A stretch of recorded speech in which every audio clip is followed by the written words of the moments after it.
ਮੱਛ ਕੱਛ ਤੇ ਨਾਰਦ ਪ੍ਰਸੰਗ। ਗੁਰੂ ਜੀ ਨੇ ਬਿਸ਼ੰਬਰਪੁਰ ਪਟਨਾ ਵਿੱਚ ਕੁਝ ਦਿਨ ਨਿਵਾਸ ਕਰਕੇ ਅਨੇਕਾਂ ਪ੍ਰਾਣੀਆਂ ਦੀ ਆਪਣੇ ਉਪਦੇਸ਼ ਦੁਆਰਾ ਖੋਟੀ ਮੱਤ ਦੂਰ ਕੀਤੀ ਅਤੇ ਸਿੱਖੀ ਪ੍ਰਗਟ ਕੀਤੀ। ਇੱਕ ਦਿਨ ਮਰਦਾਨੇ ਨੇ ਆਖਿਆ, ਮਹਾਰਾਜ ਜੀ, ਤੁਸੀਂ ਇੱਥੇ ਹੀ ਡੇਰਾ ਪਾ ਕੇ ਬਹਿਣ ਵਾਸਤੇ ਘਰੋਂ ਆਏ ਹੋ? ਘਰੋਂ ਤਾਂ ਤੁਸੀਂ ਉਦਾਸੀ ਹੋ ਕੇ ਨਿਕਲੇ ਹੋ ਤੇ ਇੱਥੇ ਮਨ ਦੀਆਂ ਖੁਸ਼ੀਆਂ ਕਰਕੇ ਬੈਠ ਰਹੇ ਹੋ। ਚਲੋ ਹੋਰ ਕਿਸੇ ਦੇਸ਼ ਦੀ ਸੈਰ ਕਰੋ।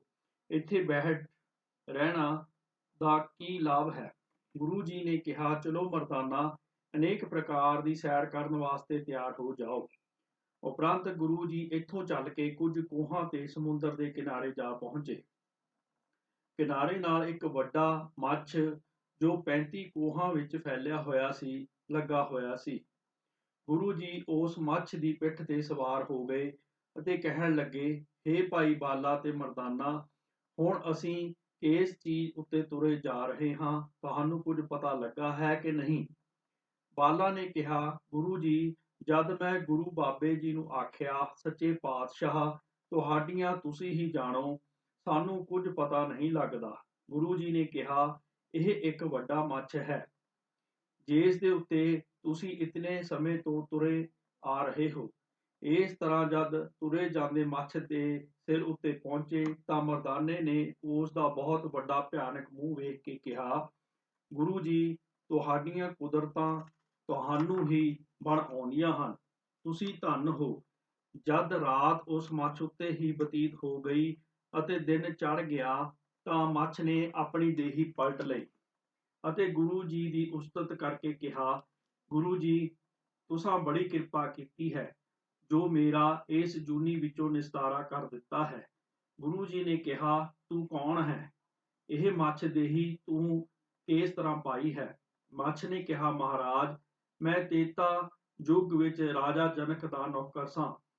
ਇੱਕ ਦਿਨ ਜਦ ਰਾਜੇ ਨੇ ਮੈਨੂੰ ਕੋਈ ਕੰਮ ਕਰਨ ਵਾਸਤੇ ਆਖਿਆ ਤਾਂ ਮੈਂ ਬੜੇ ਗੁੱਸੇ ਨਾਲ ਉਹ ਕੰਮ ਕੀਤਾ।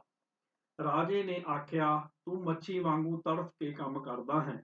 ਇਸ ਸਰਾਪ ਕਰਕੇ ਮੈਂ ਮੱਛ ਦੇਹੀ ਪਾਈ ਸੀ, ਜਿਸ ਤੋਂ ਤੁਹਾਡੇ ਦਰਸ਼ਨ ਕਰਕੇ ਹੁਣ ਛੁਟਕਾਰਾ ਪਾਇਆ ਹੈ। ਇਹ ਗੱਲਾਂ ਕਰਕੇ ਮੱਛ ਗੁਰੂ ਜੀ ਦੇ ਚਰਨਾਂ ਤੇ ਨਮਸਕਾਰ ਕਰਕੇ ਦੇਵਲੋਕ ਚਲਿਆ ਗਿਆ।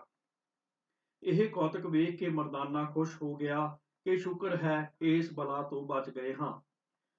ਗੁਰੂ ਜੀ ਨੇ ਕਿਹਾ, ਮਰਦਾਨਾ, ਚੁੱਪ ਕਰਕੇ ਸਾਡੇ ਪਿੱਛੇ ਤੁਰਿਆ ਆ, ਕੋਈ ਗੱਲ ਨਾ ਕਰ। ਅੱਗੇ ਇੱਕ ਹੋਰ ਵੱਡੀ ਬਲਾ ਆ ਰਹੀ ਹੈ, ਜਿਸ ਨੂੰ ਵੇਖ ਕੇ ਡਰ ਲੱਗਦਾ ਹੈ। ਮਰਦਾਨੇ ਨੇ ਕਿਹਾ, ਪਾਤਸ਼ਾਹ, ਫੇਰ ਅੱਗੇ ਕਿਉਂ ਜਾ ਰਹੇ ਹੋ?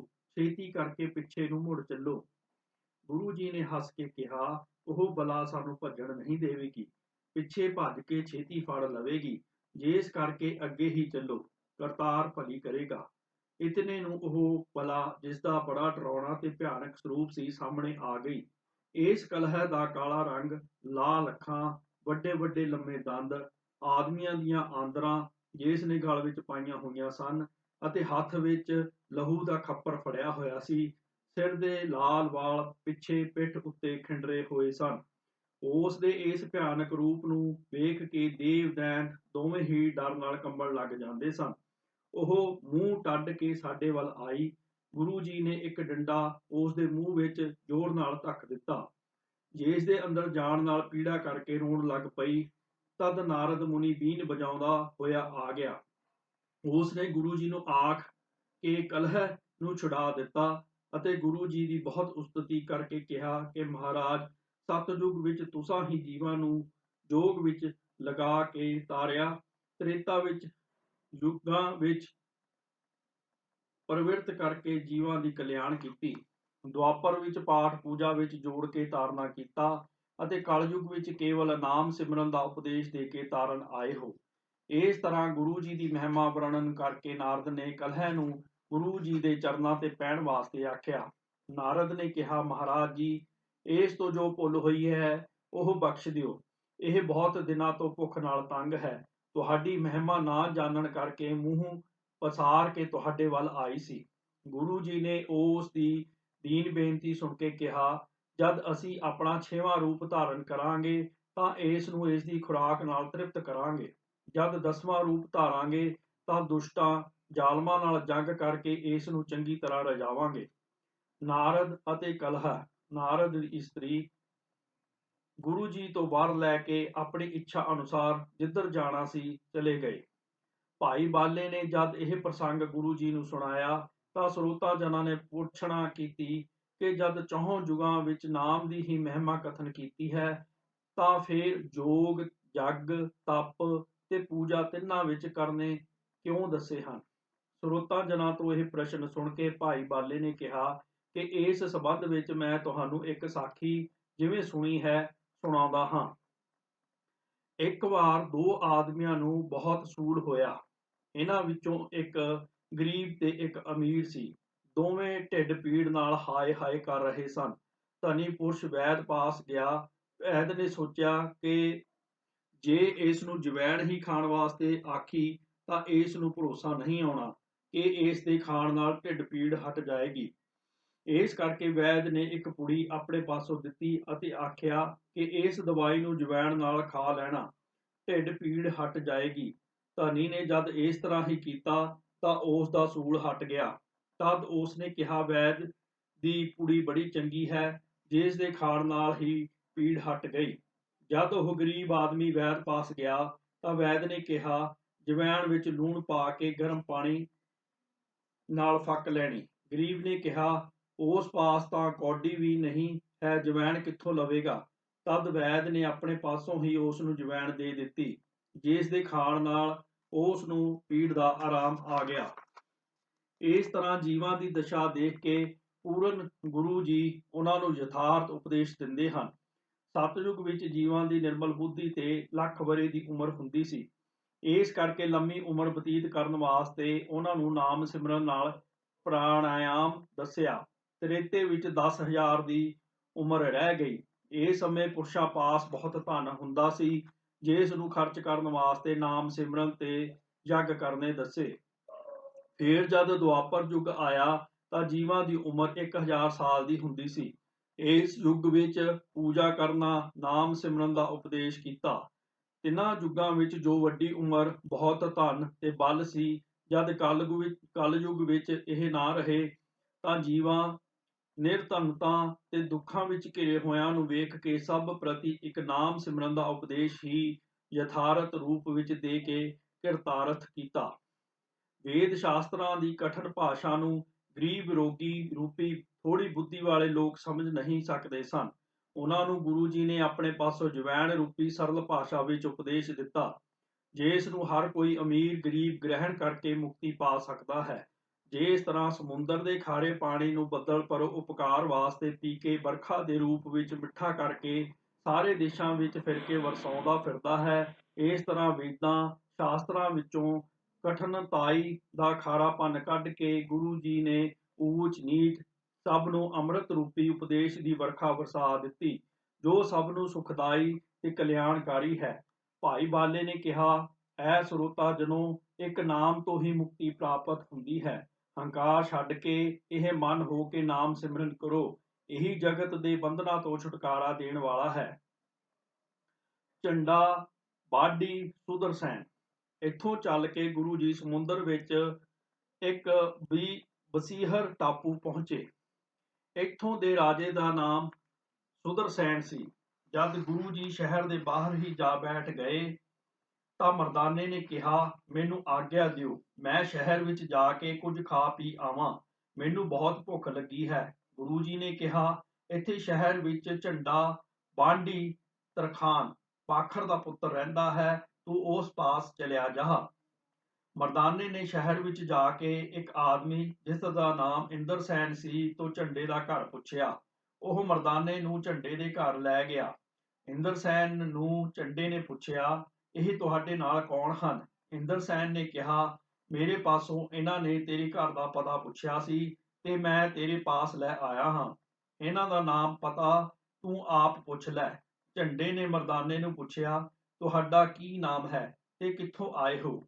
ਮਰਦਾਨੇ ਨੇ ਕਿਹਾ, ਮੇਰਾ ਨਾਮ ਮਰਦਾਨਾ ਹੈ ਤੇ ਗੁਰੂ ਨਾਨਕ ਜੀ ਨੇ ਮੈਨੂੰ ਤੇਰੇ ਪਾਸ ਭੇਜਿਆ ਹੈ। ਝੰਡੇ ਨੇ ਕਿਹਾ, ਗੁਰੂ ਨਾਨਕ ਦਾ ਨਾਮ ਮੈਂ ਅੱਗੇ ਕਦੀ ਨਹੀਂ ਸੁਣਿਆ। ਮਰਦਾਨੇ ਨੇ ਕਿਹਾ, ਉਹ ਤੈਨੂੰ ਜਾਣਦੇ ਹਨ। ਝੰਡੇ ਨੇ ਵਿਚਾਰਿਆ, ਕੋਈ ਸੰਤ ਮਹਾਤਮਾ ਹੋਵੇਗਾ, ਮੈਨੂੰ ਆਪ ਚੱਲ ਕੇ ਉਹਨਾਂ ਦੇ ਦਰਸ਼ਨ ਕਰਕੇ ਪਤਾ ਕਰਨਾ ਚਾਹੀਦਾ ਹੈ। ਉਹ ਮੈਨੂੰ ਪਹਿਲਾਂ ਕਿਸ ਤਰ੍ਹਾਂ ਜਾਣਦੇ ਹਨ। ਝੰਡੇ ਭੋਜਨ ਤਿਆਰ ਕਰਵਾ ਕੇ ਕੁਝ ਫਲ ਮੇਵੇ ਲੈ ਲਏ ਅਤੇ ਮਰਦਾਨੇ ਨੂੰ ਨਾਲ ਲੈ ਕੇ ਗੁਰੂ ਜੀ ਵੱਲ ਤੁਰ ਪਿਆ। ਰਸਤੇ ਵਿੱਚ ਮਰਦਾਨੇ ਨੇ ਪੁੱਛਿਆ, ਜਿਹੜਾ ਆਦਮੀ ਮੈਨੂੰ ਤੁਹਾਡੇ ਪਾਸ ਲੈ ਗਿਆ ਸੀ ਉਹ ਕੌਣ ਸੀ? ਝੰਡੇ ਨੇ ਕਿਹਾ, ਉਹ ਇੱਥੋਂ ਦੇ ਰਾਜੇ ਸੁਦਰਸੈਨ ਦਾ ਭਣੇਵਾ ਹੈ। ਮੇਰੇ ਨਾਲ ਉਸ ਦੀ ਬੜੀ ਪ੍ਰੀਤੀ ਹੈ। ਅਸੀਂ ਦੋਵੇਂ ਮਿਲ ਕੇ ਸਤਸੰਗ ਕਰਦੇ ਹੁੰਦੇ ਹਾਂ। ਮਰਦਾਨੇ ਕਿਹਾ, ਤੁਹਾਡੇ ਧੰਨ ਭਾਗ ਹਨ ਜੋ ਤੁਸੀਂ ਸਤਸੰਗ ਵਿੱਚ ਸਮਾਂ ਬਤੀਤ ਕਰਦੇ ਹੋ। ਝੰਡੇ ਨੇ ਪੁੱਛਿਆ, ਗੁਰੂ ਜੀ ਦੀ ਬੋਲੀ ਕੀ ਹੈ? ਮਰਦਾਨੇ ਨੇ ਕਿਹਾ, ਉਹ ਕਰਤਾਰ ਕਰਤਾਰ ਬੋਲਦੇ ਹਨ। ਇਤਨੇ ਨੂੰ ਦੋਵੇਂ ਗੁਰੂ ਜੀ ਦੇ ਪਾਸ ਪਹੁੰਚ ਗਏ ਤੇ ਝੰਡਾ ਗੁਰੂ ਜੀ ਨੂੰ ਕਰਤਾਰ ਕਰਤਾਰ ਕਰਕੇ ਬੈਠ ਗਿਆ ਅਤੇ ਭੋਜਨ ਤੇ ਫਲ ਗੁਰੂ ਜੀ ਦੇ ਅੱਗੇ ਰੱਖ ਦਿੱਤੇ। ਗੁਰੂ ਜੀ ਨੇ ਕਿਹਾ, ਝੰਡਾ, ਇਹ ਭੋਜਨ ਕਿਉਂ ਲਿਆਂਦਾ ਹੈ? ਝੰਡੇ ਨੇ ਕਿਹਾ, ਜੀ ਤੁਹਾਡੇ ਛਕਣ ਲਈ ਪਰਮੇਸ਼ਰ ਨੇ ਭੇਜਿਆ ਹੈ। ਗੁਰੂ ਜੀ ਨੇ ਪੁੱਛਿਆ, ਤੂੰ ਪਰਮੇਸ਼ਰ ਨੂੰ ਜਾਣਦਾ ਹੈ? ਝੰਡੇ ਨੇ ਕਿਹਾ, ਜਦ ਪੂਰਾ ਗੁਰੂ ਜਣਾਵੇਗਾ ਜਾਣ ਲਵਾਂਗਾ। ਗੁਰੂ ਜੀ ਨੇ ਕਿਹਾ, ਤੁਹਾਡੀ ਸੰਗਤ ਕਿਸ ਨਾਲ ਹੈ? ਝੰਡੇ ਨੇ ਕਿਹਾ, ਇੱਥੋਂ ਦੇ ਰਾਜੇ ਸੁਦਰਸੈਨ ਦੇ ਭਣੇਵੇਂ ਨਾਲ। ਤਦ ਗੁਰੂ ਜੀ ਨੇ ਕਿਹਾ, ਇਹ ਜੋ ਪਦਾਰਥ ਲਿਆਏ ਹੋ ਇਸ ਦੇ 5 ਭਾਗ ਕਰੋ। ਜਦ ਝੰਡੇ ਨੇ 5 ਭਾਗ ਰੱਖ ਦਿੱਤੇ ਤਾਂ ਗੁਰੂ ਜੀ ਨੇ ਇੱਕ ਭਾਗ ਮਰਦਾਨੇ ਨੂੰ ਦੇ ਕੇ ਆਖਿਆ, ਤੂੰ ਸਭ ਤੋਂ ਪਹਿਲਾਂ ਖਾ। ਬਾਕੀ 4 ਭਾਗ ਰੱਖ ਕੇ ਗੁਰੂ ਜੀ ਨੇ ਝੰਡੇ ਨੂੰ ਆਖਿਆ, ਇੰਦਰਸੈਨ ਨੂੰ ਸੱਦ ਲਿਆਓ, ਫਿਰ ਇਕੱਠੇ ਭੋਜਨ ਕਰ ਛਕਾਂਗੇ। ਜਦ ਝੰਡਾ ਇੰਦਰਸੈਨ ਨੂੰ ਲੈ ਆਇਆ ਤਾਂ ਇਹਨਾਂ ਨੇ ਗੁਰੂ ਜੀ ਅੱਗੇ ਬੇਨਤੀ ਕੀਤੀ ਕਿ ਮਹਾਰਾਜ, ਆਪ ਪੂਰਨ ਪੁਰਖ ਜਾਪਦੇ ਹੋ, ਸਾਨੂੰ ਆਪਣਾ ਸਰੂਪ ਦਿਖਾ ਦਿਓ ਅਤੇ ਉਪਦੇਸ਼ ਦੇ ਕੇ ਸਾਡਾ ਜਨਮ ਮਰਨ ਕੱਟ ਦਿਓ। ਗੁਰੂ ਜੀ ਨੇ ਕਿਹਾ, ਜੇ ਤੁਸੀਂ ਗਿਆਨ ਆਨੰਦ ਵਿੱਚ ਮਗਨ ਹੋਣਾ ਚਾਹੁੰਦੇ ਹੋ ਤਾਂ ਪਹਿਲਾਂ ਸਾਨੂੰ ਕੁਝ ਗੁਰੂ ਦਛਣਾ ਦਿਓ, ਫਿਰ ਗਿਆਨ ਉਪਦੇਸ਼ ਸੁਣਨਾ। ਸਾਰੇ ਜਗਤ ਨੂੰ ਝੂਠਾ ਜਾਣ ਕਰਕੇ ਸਾਨੂੰ ਦੇ ਦਿਓ। ਸਤਿਅ, ਜਿਸ ਵਿੱਚ ਵਿਰਾਗ ਤੇ ਉਦਾਰਤਾ ਆਦਿਕ ਸਾਰੇ ਗੁਣ ਹਨ, ਉਸ ਨੂੰ ਆਪਣੇ ਆਪ ਹੀ ਗਿਆਨ ਦਾ ਮਹਾਨ ਆਨੰਦ ਹੋ ਜਾਂਦਾ ਹੈ। ਜਿਨ੍ਹਾਂ ਵਿੱਚ ਇਹ ਗੁਣ ਪ੍ਰਾਪਤ ਨਹੀਂ ਹੁੰਦੇ, ਉਹ ਜੇ ਚਾਹੁਣ ਕਿ ਉਹਨਾਂ ਨੂੰ ਗਿਆਨ ਹੋ ਜਾਵੇ ਤਾਂ ਇਹ ਅਨਹੋਣੀ ਗੱਲ ਸਮਝੋ, ਕਿਉਂਕਿ ਉਹ ਸਦਾ ਹੀ ਜਗਤ ਦੇ ਪਦਾਰਥਾਂ ਵਿੱਚ ਲੰਪਟ ਹੁੰਦੇ ਹਨ। ਇਸ ਵਾਸਤੇ ਜੇ ਤੁਸੀਂ ਗਿਆਨ ਲੈਣਾ ਚਾਹੋ ਤਾਂ ਜਗਤ ਦਾ ਸਭ ਕੁਝ ਦਛਣਾ ਵਿੱਚ ਭੇਟ ਕਰ ਦਿਓ, ਫਿਰ ਤੁਹਾਨੂੰ ਗਿਆਨ ਦੀ ਪ੍ਰਾਪਤੀ ਹੋਵੇਗੀ। ਤਦ ਇੰਦਰਸੈਨ ਤੇ ਝੰਡੇ ਨੇ ਕਿਹਾ, ਅਸਾਂ ਆਪਣਾ ਧਨ ਮਾਲ ਸਭ ਤੁਹਾਡੇ ਚਰਨਾਂ ਤੇ ਭੇਟ ਕਰ ਦਿੱਤਾ ਹੈ। ਹੁਣ ਅਸੀਂ ਕੋਈ ਪਦਾਰਥ ਗ੍ਰਹਿਣ ਨਹੀਂ ਕਰਾਂਗੇ। ਫਿਰ ਗੁਰੂ ਜੀ ਨੇ ਕਿਹਾ, ਹੁਣ ਤੁਹਾਡੇ ਪਾਸ ਬਾਕੀ ਕੀ ਰਹਿ ਗਿਆ ਹੈ? ਉਹਨਾਂ ਕਿਹਾ, ਜੀ ਸਾਡੇ ਸਰੀਰ ਹੀ ਸਾਡੇ ਪਾਸ ਬਾਕੀ ਹਨ। ਗੁਰੂ ਜੀ ਨੇ ਕਿਹਾ, ਵਿਚਾਰ ਕਰਕੇ ਵੇਖੋ, ਇਹ ਸਰੀਰ ਵੀ ਸਦਾ ਰਹਿਣ ਵਾਲੇ ਨਹੀਂ ਹਨ। ਇਸ ਕਰਕੇ ਇਹ ਵੀ ਸਾਨੂੰ ਭੇਟਾ ਕਰ ਦਿਓ। ਦੋਹਾਂ ਨੇ 7 ਬਚਨ ਆਖ ਕੇ ਸਰੀਰ ਵੀ ਭੇਟਾ ਕਰ ਦਿੱਤੇ। ਤਾਂ ਫਿਰ ਗੁਰੂ ਜੀ ਨੇ ਕਿਹਾ, ਹੁਣ ਤੁਹਾਡੇ ਪਾਸ ਪਿੱਛੇ ਕੀ ਰਹਿ ਗਿਆ ਹੈ? ਉਹਨਾਂ ਕਿਹਾ, ਜੀ ਹੋਰ ਤਾਂ ਕੁਝ ਨਹੀਂ ਰਿਹਾ, ਕੇਵਲ ਅੰਤःਕਰਨ ਹੀ ਸਾਡੇ ਪਾਸ ਰਹਿ ਗਏ ਹਨ। ਗੁਰੂ ਜੀ ਨੇ ਕਿਹਾ, ਇਹ ਅੰਤःਕਰਨ ਵੀ 5 ਤੱਤਾਂ ਤੋਂ ਬਣਿਆ ਹੈ ਜੋ ਝੂਠੇ ਹਨ। ਇਹ ਆਪਣੇ ਅੰਤਰਕਰਨ ਵੀ ਸਾਨੂੰ ਦੇ ਦਿਓ ਅਤੇ ਫਿਰ ਜੋ ਤੁਹਾਨੂੰ ਸੰਦੇਹ ਹੋਵੇ ਉਹ ਸਾਨੂੰ ਪੁੱਛੋ। ਗੁਰੂ ਜੀ ਦੇ ਇਹ ਬਚਨ ਸੁਣ ਕੇ ਉਹਨਾਂ ਦੇ ਮਨ ਵਿੱਚ ਸੰਕਲਪ ਹੋਇਆ ਕਿ ਜਿਹੜਾ ਕੋਈ ਸਾਨੂੰ ਸੰਸਾ ਹੋਵੇ ਉਹ ਗੁਰੂ ਜੀ ਨੂੰ ਦੱਸੀਏ। ਗੁਰੂ ਜੀ ਨੇ ਕਿਹਾ, ਸੰਕਲਪ ਕਰਨਾ ਵੀ ਮਨ ਦਾ ਧਰਮ ਹੈ ਤੇ ਮਨ ਤੁਸੀਂ ਸਾਨੂੰ ਦੇ ਚੁੱਕੇ ਹੋ, ਫਿਰ ਤੁਸੀਂ ਆਪਣੇ ਕੰਮ ਵਾਸਤੇ ਇਸ ਨੂੰ ਕਿਉਂ ਵਰਤਿਆ ਹੈ? ਇਸ ਨੂੰ ਭੇਟਾ ਕਰਕੇ ਫਿਰ ਵਾਪਸ ਲੈਂਦੇ ਹੋ। ਦੋਹਾਂ ਨੇ ਕਿਹਾ, ਠੀਕ ਹੈ, ਸਾਨੂੰ ਕੋਈ ਸੰਕਲਪ ਨਹੀਂ ਕਰਨਾ ਚਾਹੀਦਾ। ਜਦ ਇਹ ਨਿਸ਼ਚਾ ਕਰਨ ਲੱਗੇ ਤਾਂ ਗੁਰੂ ਜੀ ਨੇ ਕਿਹਾ, ਇਹ ਨਿਸ਼ਚਾ ਕਰਨਾ ਬੁੱਧੀ ਦਾ ਧਰਮ ਹੈ ਜੋ ਤੁਸੀਂ ਸਾਨੂੰ ਭੇਟਾ ਕਰ ਦਿੱਤੀ ਹੋਈ ਹੈ। ਇਸ ਵਾਸਤੇ ਹੁਣ ਤੁਸੀਂ ਨਿਸ਼ਚਾ ਨਹੀਂ ਕਰ ਸਕਦੇ। ਗੁਰੂ ਜੀ ਦਾ ਇਹ ਬਚਨ ਸੁਣ ਕੇ ਇਹ ਦੋਵੇਂ ਚਿਤਵਨਾ ਕਰਨ ਲੱਗੇ। ਗੁਰੂ ਜੀ ਨੇ ਕਿਹਾ, ਚਿਤਵਨਾ ਕਰਨੀ ਚਿੱਤ ਦਾ ਧਰਮ ਹੈ ਜੋ ਤੁਸੀਂ ਸਾਨੂੰ ਦੇ ਚੁੱਕੇ ਹੋ। ਫਿਰ ਦੋਹਾਂ ਨੇ ਵਿਚਾਰ ਕੀਤੀ ਕਿ ਅਸਾਂ ਮਨ, ਬੁੱਧ ਤੇ ਚਿੱਤ ਗੁਰੂ ਜੀ ਦੀ ਭੇਟਾ ਕਰ ਦਿੱਤੇ ਹਨ। ਹੁਣ ਅੱਗੇ ਵਿਚਾਰ ਕਿਸ ਤਰ੍ਹਾਂ ਕਰੀਏ? ਗੁਰੂ ਜੀ ਨੇ ਕਿਹਾ, ਤੁਸਾਂ ਇਹ ਹਉਮੈ ਧਾਰਨ ਕੀਤੀ ਹੈ ਕਿ ਮਨ, ਬੁੱਧ, ਚਿੱਤ ਅਸਾਂ ਗੁਰੂ ਦੇ ਹਵਾਲੇ ਕਰ ਦਿੱਤੇ ਹਨ। ਇਹ ਅਸਾਂ ਦੀ ਹਉਮੈ ਜੋ ਅੰਤःਕਰਨ ਦਾ ਇੱਕ ਸਰੂਪ ਹੈ, ਤੁਸੀਂ ਸਾਨੂੰ ਪਹਿਲਾਂ ਹੀ ਦੇ ਚੁੱਕੇ ਹੋ। ਫਿਰ ਤੁਸਾਂ ਇਹ ਕਿਉਂ ਵਰਤੀ ਹੈ? ਇਸ ਤੋਂ ਪਰੇ ਕੋਈ ਸੰਸਾ ਹੋਵੇ ਤਾਂ ਪੁੱਛੋ। ਗੁਰੂ ਜੀ ਦੇ ਇਹ ਬਚਨ ਸਦਕੇ ਗੁਰੂ ਜੀ ਦੇ ਇਹ ਬਚਨ ਸੁਣ ਕੇ ਉਹਨਾਂ ਦੋਹਾਂ ਦੀ ਇਹਨਾਂ ਵਿਚਾਰਾਂ ਵਿੱਚ ਹੀ ਸਮਾਧੀ ਲੱਗ ਗਈ ਅਤੇ ਉਹਨਾਂ ਦੋਹਾਂ ਨੇ ਆਪਣੇ ਅਪਾਰ ਰੂਪ ਆਤਮਾ ਦਾ ਪ੍ਰਤੱਖ ਦਰਸ਼ਨ ਕਰ ਲਿਆ। ਇਸ ਤਰ੍ਹਾਂ ਉਹਨਾਂ ਨੂੰ ਗਿਆਨਾਨੰਦ ਕਰਕੇ ਗੁਰੂ ਜੀ ਨੇ ਉਹ ਪ੍ਰਸ਼ਾਦ ਪਹਿਲਾਂ ਕੁਝ ਆਪ ਛਕਿਆ ਤੇ ਫਿਰ ਆਪਣਾ ਸੀਤ ਪ੍ਰਸ਼ਾਦ ਉਹਨਾਂ ਦੋਹਾਂ ਨੂੰ ਦਿੱਤਾ, ਜਿਸ ਦੇ ਛਕਣ ਨਾਲ ਉਹਨਾਂ ਦੇ ਕਪਾਟ ਖੁੱਲ ਗਏ ਅਤੇ ਐਸੀ ਸਮਾਧੀ ਲੱਗੀ ਕਿ 3 ਪਹਿਰ ਬੀਤ ਗਏ। ਜਦ ਸੂਰਜ ਚੜ੍ਹ ਆਇਆ ਤਾਂ ਗੁਰੂ ਜੀ ਨੇ ਉਹਨਾਂ ਦੀ ਸਮਾਧੀ ਖੁਲਾ ਕੇ ਇੰਦਰਸੈਨ ਨੂੰ ਆਖਿਆ ਕਿ ਇੱਥੋਂ ਦੀ ਸਿੱਖੀ ਦੀ ਮੰਜੀ ਤੂੰ ਸੰਭਾਲ ਅਤੇ ਸਾਰੇ ਸ਼ਹਿਰ ਦਾ ਗੁਰੂ ਬਣ ਕੇ ਰਹੋ। ਇੰਦਰਸੈਨ ਨੇ ਕਿਹਾ, ਐ ਮੁਕਤੀ ਦਾਤਾ ਗੁਰੂ, ਮੈਨੂੰ ਹੁਣ ਕਿਸੇ ਐਸੀ ਵਸਤੂ ਦੀ ਲੋੜ ਨਹੀਂ ਰਹੀ। ਆਪ ਜੀ ਨੇ ਕਿਰਪਾ ਕਰਕੇ ਮੇਰਾ ਭਰਮ ਦੂਰ ਕਰ ਦਿੱਤਾ ਹੈ। ਗੁਰੂ ਜੀ ਨੇ ਉਸ ਦਾ ਦ੍ਰਿੜ ਨਿਸ਼ਚਾ ਵੇਖ ਕੇ ਝੰਡੇ ਨੂੰ ਸਾਰੇ ਇਲਾਕੇ ਦਾ ਗੁਰੂ ਕਰਕੇ ਮੰਜੀ ਬਖਸ਼ ਦਿੱਤੀ। ਰਾਜਾ ਸੁਦਰਸੈਨ। ਜਦ ਇਸ ਗੱਲ ਦਾ ਰਾਜਾ ਸੁਦਰਸੈਨ ਨੂੰ ਪਤਾ ਲੱਗਾ ਕਿ ਇੱਕ ਤਪੇ ਨੇ ਝੰਡੇ ਨੂੰ ਸਾਰੇ ਨਗਰ ਦਾ ਗੁਰੂ ਬਣਾ ਦਿੱਤਾ ਹੈ, ਤਾਂ ਉਸ ਨੇ ਗੁਰੂ ਜੀ ਨੂੰ ਸੱਦਣ ਵਾਸਤੇ ਇੱਕ ਆਦਮੀ ਭੇਜਿਆ। ਉਸ ਸਮੇਂ ਗੁਰੂ ਜੀ ਪਾਸ ਇੰਦਰਸੈਨ ਤੇ ਝੰਡਾ ਦੋਵੇਂ ਬੈਠੇ ਸਨ। ਰਾਜੇ ਦੇ ਉਸ ਆਦਮੀ ਨੇ ਕਿਹਾ, ਤੁਹਾਡੇ ਵਿੱਚੋਂ ਤਪਾ ਕਿਹੜਾ ਹੈ? ਉਸ ਨੂੰ ਰਾਜਾ ਸੁਦਰਸੈਨ ਨੇ ਬੁਲਾਇਆ ਹੈ। ਤਦ ਇੰਦਰਸੈਨ ਨੇ ਗੁਰੂ ਜੀ ਨੂੰ ਕਿਹਾ, ਮਹਾਰਾਜ, ਮੈਨੂੰ ਆਗਿਆ ਦਿਓ, ਮੈਂ ਰਾਜੇ ਪਾਸ ਜਾ ਕੇ ਤੁਹਾਡੀ ਬਾਬਤ ਸਭ ਕੁਝ ਸਮਝਾ ਦੇਵਾਂ, ਕਿਉਂਕਿ ਉਹ ਤੁਹਾਡੀ ਮਹਿਮਾ ਨੂੰ ਨਹੀਂ ਜਾਣਦਾ ਤੇ ਕੋਈ ਅਯੋਗ ਗੱਲ ਨਾ ਕਰੇ। ਇੰਦਰਸੈਨ ਆਗਿਆ ਲੈ ਕੇ ਸੁਦਰਸੈਨ ਪਾਸ ਗਿਆ ਅਤੇ ਉਸ ਨੂੰ ਆਖਿਆ, ਸਰਨ ਗਹੁ ਸੰਤ ਕੀ ਲਖੀਏ ਸਰੂਪ ਕਰਤਾਰ, ਅਰਥਾਤ हे ਰਾਜਨ, ਤਪਾ ਗੁਰੂ ਨਾਨਕ ਜੀ ਕਰਤਾਰ ਦਾ ਰੂਪ ਹਨ। ਉਹਨਾਂ ਦੀ ਸ਼ਰਨੀ ਪੈ ਜਾਵੋ, ਕਿਉਂਕਿ ਉਹ ਚੌਪਈ ਊਨੇ ਪਰੇ ਪਰੇ ਭਰ ਊਨੇ, ਊਜਰ ਬਸਾਏ ਬਸੇ ਕਰ ਸੂਨੇ। ਲਘੂ ਤੇ ਵੱਡ ਵੱਡ ਤੇ ਲਘੂ ਛਿਨ ਮੈਂ, ਅਸ ਸਮਰਥ ਸਮਝੈ ਨਿਰਪ ਮਨ ਮੈਂ। ਊਨਿਆਂ ਨੂੰ ਭਰ ਦਿੰਦਾ ਹੈ ਤੇ ਭਰਿਆਂ ਨੂੰ ਊਨੇ ਕਰ ਦਿੰਦਾ ਹੈ। ਉਜੜਿਆਂ ਨੂੰ ਵਸਾਉਣ ਵਾਲਾ ਤੇ ਵਸਦਿਆਂ ਨੂੰ ਉਜਾੜਨ ਵਾਲਾ ਹੈ। ਛੋਟੇ ਤੋਂ ਵੱਡਾ ਤੇ ਵੱਡੇ ਤੋਂ ਇੱਕ ਛਿਨ ਵਿੱਚ ਛੋਟਾ ਕਰਨ ਵਾਲਾ ਹੈ। हे ਰਾਜਨ, ਗੁਰੂ ਜੀ ਨੂੰ ਐਸਾ ਸਮਰੱਥ ਸ਼ਕਤੀਵਾਨ ਸਮਝੋ। ਗੁਰੂ ਜੀ ਦੀ ਮਹਿਮਾ ਸੁਣ ਕੇ ਸੁਦਰਸੈਨ ਬੜੀ ਸ਼ਰਧਾ ਨਾਲ ਦੀਨ ਹੋ ਕੇ ਮਿੱਠੇ ਫਲ ਤੇ ਅਨੇਕ ਪ੍ਰਕਾਰ ਦੇ ਭੋਜਨ ਲੈ ਕੇ ਨੰਗੇ ਪੈਰੀ ਚੱਲ ਕੇ ਗੁਰੂ ਜੀ ਦੇ ਹਾਜ਼ਰ ਹੋਇਆ। ਅਸ਼ਟਾਂਗ ਹੋ ਕੇ ਚਰਨਾਂ ਤੇ ਸਿਰ ਰੱਖ ਕੇ ਉੱਥੇ ਹੀ ਲੰਮਾ ਪਿਆ ਰਿਹਾ। ਉਸ ਦਾ ਪ੍ਰੇਮ ਤੇ ਸ਼ਰਧਾ ਵੇਖ ਕੇ ਗੁਰੂ ਜੀ ਨੇ ਪਿੱਠ ਤੇ ਥਾਪੀ ਦੇ ਕੇ ਆਖਿਆ, ਉੱਠੋ ਰਾਜਨ, ਤੂੰ ਆਪਣੇ 17 ਗਵਾਂਢੀ ਰਾਜਿਆਂ ਦਾ ਰਾਜਾ ਹੋ ਗਿਆ ਹੈ। ਉਹ ਸਾਰੇ ਤੇਰੀ ਈਨ ਮੰਨਣਗੇ। ਸੁਦਰਸੈਨ ਇਹ ਬਚਨ ਸੁਣ ਕੇ ਬੜਾ ਪ੍ਰਸੰਨ ਹੋਇਆ। हे ਸੁਦਰਸੈਨ, ਤੂੰ ਝੰਡੇ ਦੀ ਬਰਾਬਰੀ ਨਾ ਕਰੀ, ਉਸ ਦੇ ਅੱਗੇ ਨੀਵਾਂ ਹੋ ਕੇ ਹੀ ਰਹਿਣਾ। ਇਸ ਦੇਸ਼ ਦੀ ਸਾਰੀ ਸਿੱਖੀ ਅਸਾਂ ਝੰਡੇ ਦੇ ਸੁਪਰਦ ਕਰ ਕੀਤੀ ਹੈ। ਰਾਜੇ ਨੇ ਕਿਹਾ, ਗੁਰੂ ਜੀ, ਮੇਰਾ ਰਾਜ ਭਾਗ ਝੰਡੇ ਨੂੰ ਦੇ ਦਿਓ ਤੇ ਮੈਨੂੰ ਆਪਣੇ ਨਾਲ ਲੈ ਚੱਲੋ। ਮੈਂ ਤੁਹਾਡੇ ਤੋਂ ਬਿਨਾਂ ਰਹਿ ਨਹੀਂ ਸਕਦਾ।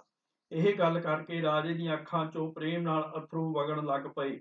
ਰਾਜੇ ਦੀ ਸ਼ਰਧਾ ਤੇ ਪ੍ਰੇਮ ਵੇਖ ਕੇ ਗੁਰੂ ਜੀ ਨੇ ਕਿਹਾ, हे ਰਾਜਨ, ਅਸੀਂ ਸਦਾ ਹੀ ਤੇਰੇ ਪਾਸ ਹਾਂ। ਜਦੋਂ ਤੂੰ ਸਾਡੇ ਪ੍ਰਤੱਖ ਦਰਸ਼ਨ ਕਰਨੇ ਚਾਹੇਂ, ਪਵਿੱਤਰਤਾ ਨਾਲ ਕੜਾਹ ਪ੍ਰਸ਼ਾਦ ਕਰਕੇ ਪਾਸ ਇੱਕ ਟਕਾ ਰੱਖ ਕੇ ਅਰਦਾਸ ਕਰਨੀ। ਮੈਂ ਉਸੇ ਸਮੇਂ ਪ੍ਰਗਟ ਹੋ ਕੇ ਤੇਰੇ ਮਨ ਦੀ ਕਾਮਨਾ ਪੂਰੀ ਕਰਾਂਗਾ। ਇਸ ਤਰ੍ਹਾਂ ਰਾਜੇ ਸਹਿਤ ਸਭ ਨੂੰ ਧੀਰਜ ਦੇ ਕੇ ਗੁਰੂ ਜੀ ਅੱਗੇ ਨੂੰ ਵਿਦਾ ਹੋ ਗਏ। ਰਾਜਾ ਮਧੁਰਬੈਨ ਤੇ ਦੇਵਲੂਤ ਪ੍ਰਸੰਗ। हे ਗੁਰੂ ਅੰਗਦ ਜੀ, ਅੱਗੋਂ ਮਨੋਕਾਮਨਾ ਪੂਰੀ ਕਰਨ ਵਾਲੀ ਸੁੰਦਰ ਕਥਾ ਸੁਣੋ। ਮਧੁਰਬੈਨ ਨੂੰ ਧੀਰਜ ਦੇ ਕੇ ਗੁਰੂ ਜੀ ਅੱਗੇ ਨੂੰ ਚੱਲ ਪਏ। ਸਮੁੰਦਰ ਉੱਤੇ ਗੁਰੂ ਜੀ ਸਾਫ਼ ਪੱਧਰੀ ਧਰਤੀ ਵਾਂਗੂ ਤੁਰੇ ਜਾਂਦੇ ਸਨ ਅਤੇ ਮੂੰਹ ਤੋਂ ਬੜੇ ਮਿੱਠੇ ਮਿੱਠੇ ਹਾਸ ਰਸ ਦੇ ਬਚਨ ਕਰਦੇ ਹੋਏ ਹੌਲੀ ਹੌਲੀ ਗੁਰੂ ਜੀ ਇੱਕ ਟਾਪੂ ਵਿੱਚ ਪਹੁੰਚ ਗਏ। ਉੱਥੋਂ 2 ਕੋਹਾਂ ਤੇ ਇੱਕ ਬੜਾ ਸੁੰਦਰ ਸ਼ਹਿਰ ਵੇਖ ਕੇ ਗੁਰੂ ਜੀ ਉੱਥੇ ਹੀ ਡੇਰਾ ਲਾ ਕੇ ਬੈਠ ਗਏ। ਮਰਦਾਨੇ ਨੇ ਕਿਹਾ, ਜੇ ਆਗਿਆ ਦਿਓ ਤਾਂ ਸ਼ਹਿਰ ਵਿੱਚੋਂ ਕੁਝ ਖਾ ਆਵਾਂ। ਗੁਰੂ ਜੀ ਨੇ ਕਿਹਾ, ਇਸ ਸ਼ਹਿਰ ਦਾ ਨਾਮ ਬ੍ਰਹਮਪੁਰ ਹੈ ਅਤੇ ਇੱਥੋਂ ਦਾ ਰਾਜਾ ਬ੍ਰਾਹਮਣ ਹੈ। ਜਦ ਗੁਰੂ ਜੀ ਇਹ ਗੱਲਾਂ ਕਰ ਰਹੇ ਸਨ ਤਾਂ ਹਰਨਾਂ ਦੀ ਇੱਕ ਵੱਡੀ ਡਾਰ ਅੱਗੋਂ ਭੱਜੀ ਭੱਜੀ ਲੰਘੀ ਅਤੇ ਉਹਨਾਂ ਦੇ ਪਿੱਛੇ ਸੂਰ ਆਉਂਦੇ ਡਿੱਠੇ। ਇਹਨਾਂ ਦੇ ਪਿੱਛੇ ਬੜੇ ਜ਼ੋਰ ਨਾਲ ਕੁੱਤੇ ਭੱਜੇ ਜਾ ਰਹੇ ਸਨ ਅਤੇ ਕੁੱਤਿਆਂ ਦੇ ਪਿੱਛੇ ਸ਼ਿਕਾਰੀ ਹੱਥਾਂ ਵਿੱਚ ਜਾਲ ਫੜ ਕੇ ਭੱਜੇ ਜਾ ਰਹੇ ਸਨ। ਹਰਨਾਂ ਅਤੇ ਸੂਰਾਂ ਦੀਆਂ ਡਾਰਾਂ ਉੱਤੇ ਬਾਜ ਬਹੀਰੀਆਂ ਉਹਨਾਂ ਨੂੰ ਝਪਟਾਂ ਮਾਰਨ ਵਾਸਤੇ ਉੱਡੇ ਜਾ ਰਹੇ ਸਨ। ਇਹਨਾਂ ਸ਼ਿਕਾਰੀਆਂ ਦੇ ਪਿੱਛੇ ਘੋੜ ਸਵਾਰ ਘੋੜੇ ਦੌੜਾਈ ਆ ਰਹੇ ਸਨ ਅਤੇ ਉਹਨਾਂ ਦੇ ਪਿੱਛੇ ਰਾਜਾ ਮੁਦਰਬੈਨ ਘੋੜੇ ਤੇ ਚੜ੍ਹਿਆ ਆ ਰਿਹਾ ਸੀ। ਜਦ ਉਹ ਗੁਰੂ ਜੀ ਪਾਸੋਂ ਲੰਘਣ ਲੱਗਾ ਤਾਂ ਉਸ ਨੇ ਮਰਦਾਨੇ ਨੂੰ ਪੁੱਛਿਆ, ਤੁਸੀਂ ਕੌਣ ਹੋ ਜੋ ਜੰਗਲ ਵਿੱਚ ਬੈਠੇ ਹੋ? ਮਰਦਾਨਾ ਭੁੱਖ ਨਾਲ ਅੱਕਿਆ ਬੈਠਾ ਸੀ। ਉਸ ਨੇ ਰਾਜੇ ਵੱਲ ਅੱਖਾਂ ਕਰਕੇ ਕ੍ਰੋਧ ਨਾਲ ਆਖਿਆ, ਤੇਰੀਆਂ ਅੱਖਾਂ ਨਾਲ ਹਨ, ਤੈਨੂੰ ਨਹੀਂ ਦਿਸਦਾ ਸੀ ਕੌਣ ਹਾਂ? ਮੈਂ ਬਾਲੇ ਨੇ ਜਦ ਇਹ ਵੇਖਿਆ ਕਿ ਮਰਦਾਨਾ ਭੁੱਖ ਨਾਲ ਸਤਿਆ ਹੋਇਆ ਇਸ ਤਰ੍ਹਾਂ ਗੁੱਸੇ ਨਾਲ ਬੋਲ ਰਿਹਾ ਹੈ, ਤਾਂ ਮੈਂ ਰਾਜੇ ਨੂੰ ਕਿਹਾ, ਅਸੀਂ ਬੜੀ ਦੂਰ ਤੋਂ ਆਏ ਹਾਂ, ਸਾਡੀ ਕਿਸੇ ਨਾਲ ਜਾਣ ਪਛਾਣ ਨਹੀਂ ਹੈ। ਅਸੀਂ ਸੰਤ ਭੇਖ ਵਿੱਚ ਦੇਸ਼ ਪ੍ਰਦੇਸ਼ ਦੀ ਸੈਰ ਕਰਦੇ ਫਿਰਦੇ ਹਾਂ। ਇਹ ਗੱਲ ਸੁਣ ਕੇ ਮਧੁਰਬੈਨ ਨੇ ਮਨ ਵਿੱਚ ਸੋਚਿਆ ਕਿ ਇਹ ਉਹੀ ਤਪਾ ਨਾ ਹੋਵੇ ਜਿਸ ਨੇ ਝੰਡੇ ਬਾਂਡੀ ਨੂੰ ਗੁਰੂ ਬਣਾਇਆ ਹੈ ਅਤੇ ਮਧੁਰਬੈਨ ਨੂੰ ਰਾਜਿਆਂ ਉੱਤੇ ਵੱਡਾ ਰਾਜਾ ਕੀਤਾ ਹੈ। ਇਹ ਵਿਚਾਰ ਕੇ ਪੁੱਛਣ ਲੱਗਾ, ਤੁਹਾਡਾ ਨਾਮ ਕੀ ਹੈ ਅਤੇ ਦੇਸ਼ ਕਿਹੜਾ ਹੈ? ਕਿੱਥੇ ਜਾ ਰਹੇ ਹੋ ਅਤੇ ਤੁਹਾਡਾ ਭੇਖ ਕਿਹੜਾ ਹੈ? ਮੈਂ ਬਾਲੇ ਨੇ ਉੱਤਰ ਦਿੱਤਾ ਕਿ ਇਹ ਤਪਾ ਗੁਰੂ ਨਾਨਕ ਜੀ ਹਨ। ਇਹਨਾਂ ਦੇ ਪਾਸ ਮਰਦਾਨਾ ਬੈਠਾ ਹੈ ਅਤੇ ਮੇਰਾ ਨਾਮ ਬਾਲਾ ਹੈ। ਅਸੀਂ ਇਹਨਾਂ ਦੇ ਚਰਨਾਂ ਦੇ ਸੇਵਕ ਹਾਂ। ਸਾਡਾ ਦੇਸ਼ ਪੰਜਾਬ ਹੈ। ਇਹ ਗੱਲਾਂ ਸੁਣ ਕੇ ਮਧੁਰਬੈਨ ਨੇ ਘੋੜੇ ਤੋਂ ਉਤਰ ਕੇ ਗੁਰੂ ਜੀ ਨੂੰ ਨਮਸਕਾਰ ਕੀਤੀ ਤੇ ਕਿਹਾ ਕਿ ਤਪਾ ਜੀ, ਆਪ ਸ਼ਹਿਰ ਵਿੱਚ ਚੱਲੋ ਅਤੇ ਸੁੰਦਰ ਮੰਦਰਾਂ ਵਿੱਚ ਚਰਨ ਪਾ ਕੇ ਪਵਿੱਤਰ ਕਰੋ। ਭੰਡਾਰੇ ਲਈ ਮਨ ਭਾਉਂਦੀ ਰਸਦ ਲੈ ਕੇ ਭੋਜਨ ਕਰੋ। ਜੇ ਨਗਰ ਵਿੱਚ ਨਹੀਂ ਜਾਣਾ ਚਾਹੁੰਦੇ ਤਾਂ ਹੁਕਮ ਕਰੋ, ਸਭ ਕੁਝ ਇੱਥੇ ਹੀ ਭੇਜ ਦਿੰਦੇ ਹਾਂ। ਰਾਜੇ ਦੀ ਇਹ ਬੇਨਤੀ ਸੁਣ ਕੇ ਗੁਰੂ ਜੀ ਨੇ ਉਚਾਰਨ ਕੀਤਾ, ਬਿਲਾਵਲ ਮਹੱਲਾ ਪਹਿਲਾ। ਏਕ ਭੰਡਾਰਾ ਨਾਮ ਕਾ ਜਿਨ ਸਭ ਕਿਛ ਦੀਆ, ਭੁਖ ਨੰਗ ਸਭ ਛੀਨ ਕੇ अपना कर लिया। ऐसा नाम न छोड़िए सद संग हमारे, लेखा कोई न पूछे मन मीत प्यारे रहाओ। भोजन उत्तम हम किया संतन प्रसाद, जल शीतल सत का पिया हृदय मह शांत। वस्त्र ब्रह्म पछाणिया काया के संग, लख 84 एक है हुए निरभंग। नानक कहे राजिंद्र सुन सब झूठ पसारा, ਦ੍ਰਿਸ਼ਟਮਾਨ ਸਭ ਬਿਨਸ ਜਾਏ ਰਹੇ ਏਕੰਕਾਰਾ। ਇਹ ਸ੍ਰੀ ਗੁਰੂ ਗ੍ਰੰਥ ਸਾਹਿਬ ਜੀ ਵਿੱਚੋਂ ਨਹੀਂ ਹੈ।